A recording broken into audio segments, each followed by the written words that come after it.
नमस्कार दोस्तों।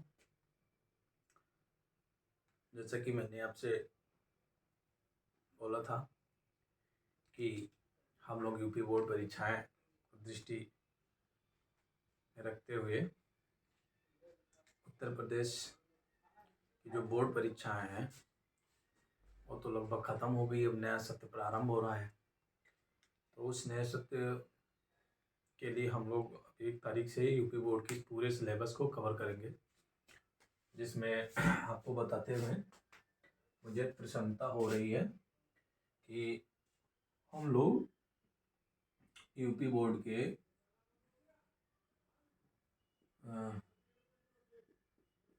ये यूपी बोर्ड है, इसके जो मेन इम्पॉर्टेंट एग्ज़ाम है वो है पहला आपका 10th और दूसरा 12th। 9th और इसके पहले एक आता है 11th। ठीक, 10th को समझने के लिए आपको 9th पढ़ना पड़ेगा और 12th को समझने के लिए आपको 11th पढ़ना पड़ेगा।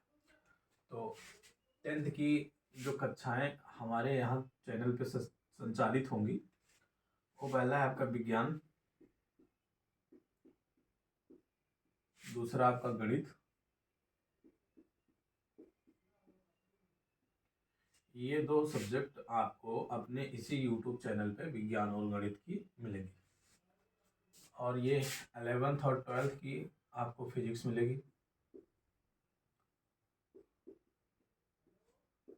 मिलेगी, और साथ में आपको इसकी मैथ की क्लास भी मिलेगी।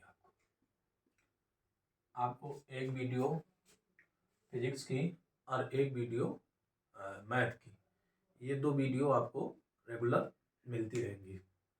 जहाँ तक अगर कोई और समस्या ना पड़ी तो इस बार यूपी बोर्ड के पूरे सिलेबस को कवर कराया जाएगा एकदम के साथ, है ना। तो अभी हम लोग फाउंडेशन बैच शुरू कर रहे हैं, जिसमें आपको थोड़ा सा बेसिक 9th के बारे में बताया जाएगा, क्योंकि 9th का गणित, ये 10th का मैथ हल करने के लिए आपको 9th के मैथ की ज़रूरत पड़ेगी, और विज्ञान भी पढ़ने के लिए आपको 9th की ज़रूरत पड़ेगी। तो इस प्रकार देखा जाए तो 12th पढ़ने के लिए आपको 11th की और 10th पढ़ने के लिए आपको 9th की, ये दोनों आपको कंपलसरी पढ़ना ही पड़ेगा। तो इसके बारे में हम थोड़ा चर्चा करेंगे और इसके बारे में थोड़ी चर्चा करेंगे, यानी कि हम 11th को पढ़ेंगे पहले कुछ दिन, और फिर 9th को पढ़ेंगे, जो कि मतलब क्या कहते हैं, समरी पढ़ेंगे, जो कि हमारे इस 10th और 12th में काम आने वाली है। तो जो 10th वाला है, इसका विज्ञान पढ़ेंगे और फिर इसका मैथ पढ़ेंगे। आपको इसकी कुछ दिन बाद आपको इसकी हिंदी की क्लास भी मिलेगी आपको, है ना। ये हिंदी मिलेगी, हिंदी की क्लास मिलेगी, और कुछ दिन बाद आपको इसकी अंग्रेजी की क्लास भी मिलेगी।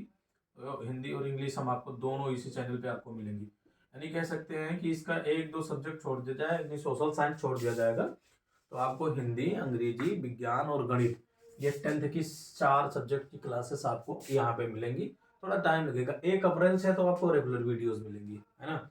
और इसमें अगर बात किया जाए 12th वाले में, तो 12th वाले में भाई देख, तो हर एक, इसका तो ठीक है यार, कोई भी है जो थोड़ा बहुत, है ना, मैनेज कर लेगा, लेकिन इसमें एक सब्जेक्ट आपको स्पेशली टीचर चाहिए। तो जो फिजिक्स है वो गणित पढ़ा लेगा, यानी जो मान लो एमएससी किया है मैथ से, तो वो फिजिक्स इंटर तक पढ़ा लेगा, क्योंकि वो 2 साल फिजिक्स लिया होगा अपना ग्रेजुएशन में, तो उसके पास इतना नॉलेज होता है कि वो आपको इंटर तक फिजिक्स आराम से पढ़ा सकता है। और मैं फिजिक्स एमएससी, तो मैं गणित और विज्ञान दोनों देखूंगा खुद ही।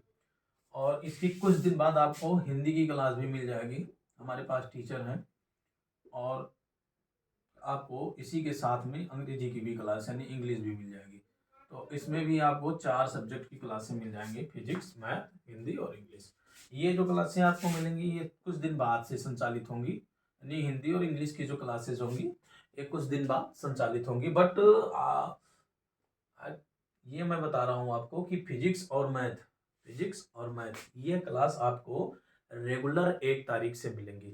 तो शुरू करते हैं आज हम 10th का स्टार्ट करते हैं, क्योंकि कुछ 10th में बेसिक चीज़ें हैं जो आपको जानना ज़रूरी है, तो वहीं से शुरू करते हैं। तो सबसे पहले हम शुरू करते हैं, इसको रब कर देते हैं, फिर शुरू करते हैं आज का पहला सेशन अपना।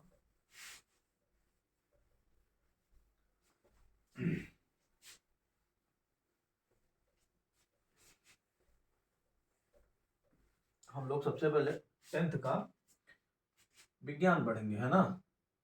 कक्षा 10 यूपी बोर्ड, ये है आपका विज्ञान। ये सब्जेक्ट आपका क्या है?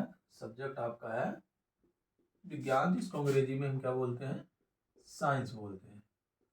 ठीक, ये कक्षा 10 की है भाई, यूपी बोर्ड चल रहा है, ध्यान रखना, यूपी बोर्ड। ठीक, और ये सत्र जो आपका चलेगा 2024-25। ठीक है, सत्र 2023-24 का पेपर हो गया, रिजल्ट आने को 1 महीने बाद रिजल्ट आ जाएगा। काफ़ी अच्छा हो रही है। और 2024 और 25 के लिए आप अभी से शुरू कर देते हैं अगर तैयारी करना, तो आपको बेहतर रिस्पांस मिलेगा। तो मेरे हिसाब से अभी से आपको रेगुलर अगर क्लासेस मिलती रहे फ्री ऑफ कास्ट, तो आप शायद मेहनत करेंगे तो आपको बेटर रिस्पांस मिलेगा। तो शुरू करते हैं यहीं से, विज्ञान से अपना। विज्ञान है क्या? विज्ञान को कितने भागों में विभाजित किया गया है? विज्ञान पढ़ने से क्या लाभ होता है? और हम विज्ञान क्यों पढ़ें? आज 4 टॉपिक पर हम चर्चा करेंगे। पहला टॉपिक है अपना कि विज्ञान क्या है। विज्ञान क्या है? नंबर 2,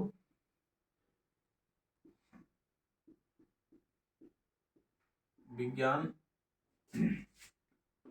को क्यों पढ़ें?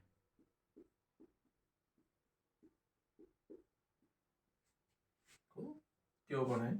तीसरा टॉपिक आपका इसी में मिलेगा आपको, विज्ञान से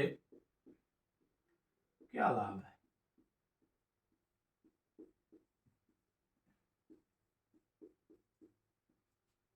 और चौथा टॉपिक है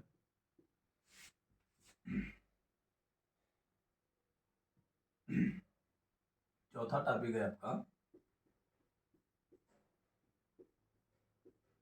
विज्ञान कैसे पढ़ें। ना, ये 4 प्रश्न है आपके पास। पहला है विज्ञान क्या है, व्हाट इज साइंस। अब विज्ञान को क्यों पढ़ें, ठीक, और विज्ञान से क्या लाभ है, और विज्ञान कैसे पढ़ें। ये 4 टॉपिक है। इन 4 टॉपिक को आप कवर करना है कि विज्ञान है क्या। पहला तो यही है कि विज्ञान क्या है भाई। दूसरा, आखिर हम पढ़ें तो विज्ञान को क्यों पढ़ें। तीसरा, अगर हम विज्ञान को पढ़ भी रहे हैं तो हमको विज्ञान से लाभ क्या है। और चौथा है, अगर हम ये हमारे लिए इतनी बेनिफिशियल है तो हम इसको पढ़ें कैसे। ये 4 टॉपिक आपको आज हम इसी पे कवर कराएंगे। तो हम सबसे पहले आते हैं कि विज्ञान है क्या, है ना। तो देखो, विज्ञान जो है, ठीक, ये विज्ञान ये 2 शब्दों से मिलकर बना होता है। पहला है अपना बी और दूसरा है अपना ज्ञान। तो बी माने होता है विशेष, बी माने होता है विशेष, और ज्ञान माने होता है जानकारी, ना, विशेष जानकारी। देखो, तो विज्ञान वो संस्कृत भाषा में विज्ञान ही बोलते हैं। और ये 2 भागों में अगर इसको तोड़े तो पहला है आपका बी और दूसरा है आपका ज्ञान। बी मतलब होता है विशेष और ज्ञान मतलब होता है जानकारी। यानी कि अगर हम किसी विषय वस्तु के बारे में विशेष जानकारी रख रहे हैं तो समझ लो उस विषय वस्तु में हम विज्ञान अध्ययन कर रहे हैं। ठीक, और विज्ञान की जो अंग्रेजी भाषा में यानी इंग्लिश में इसको विज्ञान को हम साइंस बोलते हैं। क्या बोलते हैं? साइंस, यस, साइंस बोलते हैं। अच्छा, इसकी उत्पत्ति सिंटिया नामक शब्द से हुई है। सिंटिया से हुई है ना। इसकी उत्पत्ति किससे हुई है? सिंटिया नामक शब्द से हुई है, जिसका मतलब होता है टू नो। जिसका मतलब क्या होता है? To no.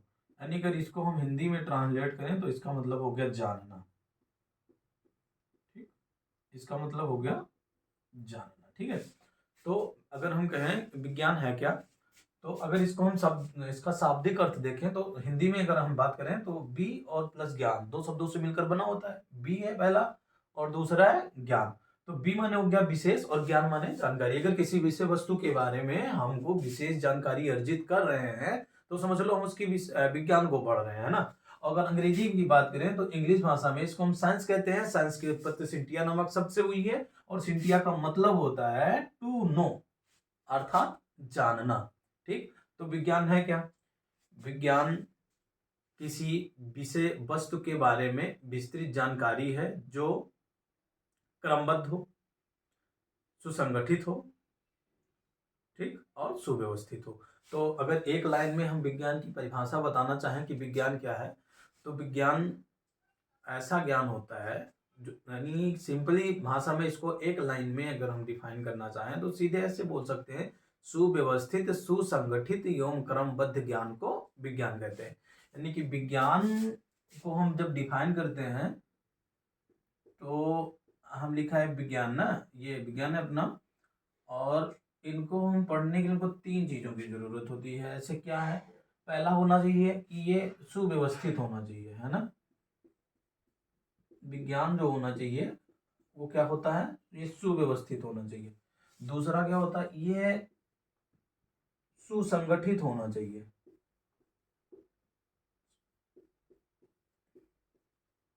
और तीसरा क्या है? ये क्रमबद्ध होना चाहिए। ये क्रमबद्ध होना चाहिए, है ना। तो किसी विषय वस्तु के बारे में अगर हमको सुव्यवस्थित सुसंगठित एवं क्रमबद्ध जानकारी है तो वह विज्ञान है। ऐसे कह सकते हैं कि सुव्यवस्थित सुसंगठित एवं क्रमबद्ध ज्ञान को विज्ञान कहते हैं। ठीक, तो अगर हमें परिभाषा का बताना होगा या लिखना होगा कि विज्ञान क्या है तो हम सिंपल सी भाषा में इतना बताएंगे कि सुव्यवस्थित सुसंगठित एवं क्रमबद्ध ज्ञान को विज्ञान कहते हैं। ठीक है, यहां तक कोई दिक्कत? ठीक, अब देखो, यानी कि विज्ञान पढ़ने के लिए हमारे पास तीन कसौटियां होनी चाहिए। पहला क्या होना चाहिए? वह सुव्यवस्थित हो, दूसरा वह सुसंगठित हो, और वह क्रम से हो, क्रमबद्ध हो, यानी क्रम से बधा हुआ हो। तो इस चीज को हम क्या कहेंगे? इसको हम विज्ञान कहेंगे। तो सिंपली भाषा में अगर हम सिंपल भाषा में अगर विज्ञान को परिभाषित करें तो हम कहेंगे सुव्यवस्थित सुसंगठित एवं क्रमबद्ध ज्ञान को विज्ञान कहते हैं। विज्ञान जो है उसको अरबी भाषा में इल्म के नाम से जानते हैं। किस नाम से जानते हैं? बोलते इल्म। अरबी भाषा में इसको इल्म कहते हैं, जिसका मतलब भी होता है जानकारी। ठीक, इल्म का मतलब भी होता है जानकारी। तो इस प्रकार हम तीन शब्दों में तीन लैंग्वेज में देख सकते हैं। हिंदी या संस्कृत में इसको विज्ञान कहते हैं, अरबी में इसको इल्म कहते हैं, अंग्रेजी में इसको साइंस कहते हैं। और तीनों का सम्मिलित रूप यही कहता है, यानी तीनों का जो सम्मिलित रूप है यानी सम्मिलित मीनिंग है वो यही बताता है कि तीनों का मतलब होता है जानकारी। ठीक, अगर हमें किसी विषय वस्तु के लिए क्रमबद्ध सुव्यवस्थित एवं सुसंगठित ज्ञान है तो वह विज्ञान है। कहा जाता है कि विज्ञान वह चाबी है जो संसार के सभी तालों को खोल सकती है। ठीक।